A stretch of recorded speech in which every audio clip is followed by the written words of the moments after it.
वो बर्दाश्त नहीं कर पाता उसको। अगर छोटे बच्चे कहीं बिगड़ रहे होते हैं वो बर्दाश्त नहीं होता है उसको, उसे लगता है कि ये कहाँ जा रहे हैं, इनका भविष्य बड़ा अंधकारमय हो जाएगा। वो हमेशा उनको सुधारने की कोशिश करता है। और जहाँ तक बन पड़ा, शायद मैंने भी यही किया इन 27-28 सालों में। बहुत से बच्चे अच्छे बन गए, उनको देख के बड़ी तसल्ली होती है।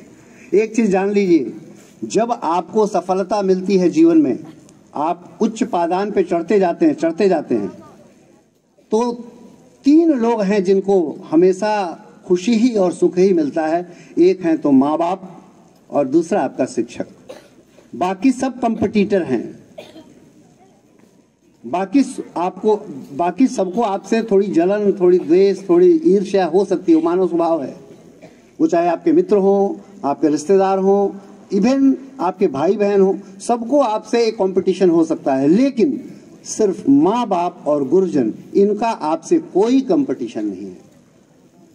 जब भी आप ऊंचे चढ़ेंगे, आगे बढ़ेंगे, इनको हमेशा सदैव खुशी होगी। एक गुरु तभी खुश होता है जब उसका शिष्य उससे भी बड़ा योद्धा या उससे भी ज्यादा गुणवान बन जाए, उसको बहुत खुशी होती है। और एक माता पिता को, ये 3 ऐसे संबंध हैं जो हमेशा आपके उत्थान में ही प्रसन्न होते हैं और खुश रहते हैं। तो मैं जाते जाते ये आपको जरूर अवश्य बता जाऊंगा कि आपके शिक्षक या आपके गुरुजन, आपके माता पिता जब कभी भी आपसे कुछ कहें तो आप उनके प्रति आज्ञाकारी बनिए। उनकी बातों को वजन दीजिए, उसको तरजीह दीजिए, उसको अपने जेहन में उतारने की कोशिश करिए।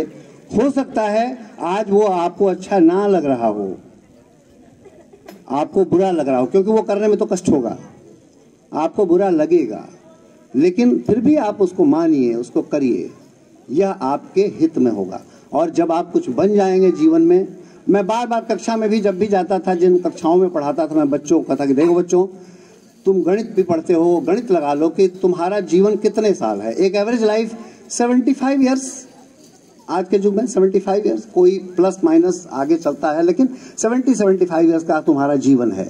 शुरुआत के 5 वर्ष तो तुम्हारे बचपन के हैं जो खेलने कूदने में गुजर जाते हैं। तुम्हारी पढ़ाई 5 वर्ष के हो जाते हो तो शुरू होती है। कितने साल पढ़ते हो? 25 साल तक मैक्सिमम।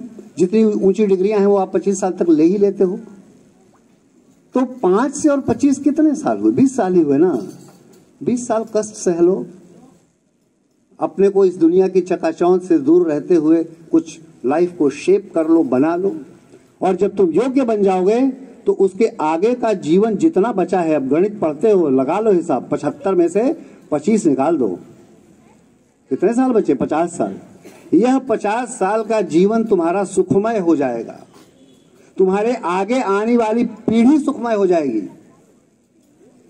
तो तुम एक जनरेशन को भी बनाओगे। तो तुम अपने द्वारा किए गए कृत्यों से, अब यही अगर 20 साल तुम मस्ती करने लग गए, मजे लेने लग गए, दुनिया के सारे आनंद चाहते हो इसी 20 साल में लूट लें, तो ठीक है, निर्णय तुमको करना है। अगर वो तुम करते हो तो 25 साल के बाद का जीवन इतना कष्टमय होगा जिसको तुम झेल नहीं पाओगे।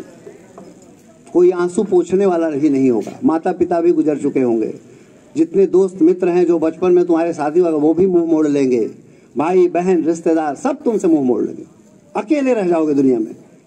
बिगड़े हुए का कोई साथी नहीं होता, जिसका बन जाता है उसकी पूरी दुनिया साथी हो जाती है। निर्णय तुम्हारे हाथ में है कि हमें यह 20 साल कष्ट से गुजारना है या आगे आने वाला 50 साल कष्ट में गुजारना है। जाते जाते मैं तुम्हें ये एक गूढ़ मंत्र दे के जा रहा हूं, गणित लगा लेना, हिसाब कर लेना। जीवन तुम्हारा है, सोचना तुमको है, हम लोग तो सिर्फ मार्गदर्शक हैं, मार्ग पे तुम्हें ही चलना है। अब ये निर्णय तुम्हारा है कि तुम्हें क्या करना है। तो मैं सदैव चाहूंगा, जहां भी रहूं, जिस भी स्थिति में रहूं, हमारा पढ़ाया हुआ एक एक छात्र उन्नति करे, आगे बढ़े, उसका जीवन सुखी हो। जब मैं ये सुनूंगा तो मुझे बहुत ही आत्मिक प्रसन्नता होगी। और भले ही मैं यहाँ से रिटायर हो रहा हूँ, मेरा नंबर भी बहुतों के पास होगा। यदि आपको पढ़ाई लिखाई से संबंधित या किसी प्रकार की कोई भी कष्ट का अनुभव हो So you are free to talk to me anytime. As much as possible, I would like to help you. With these words, I am concluding here. Thank you everyone. God bless you all.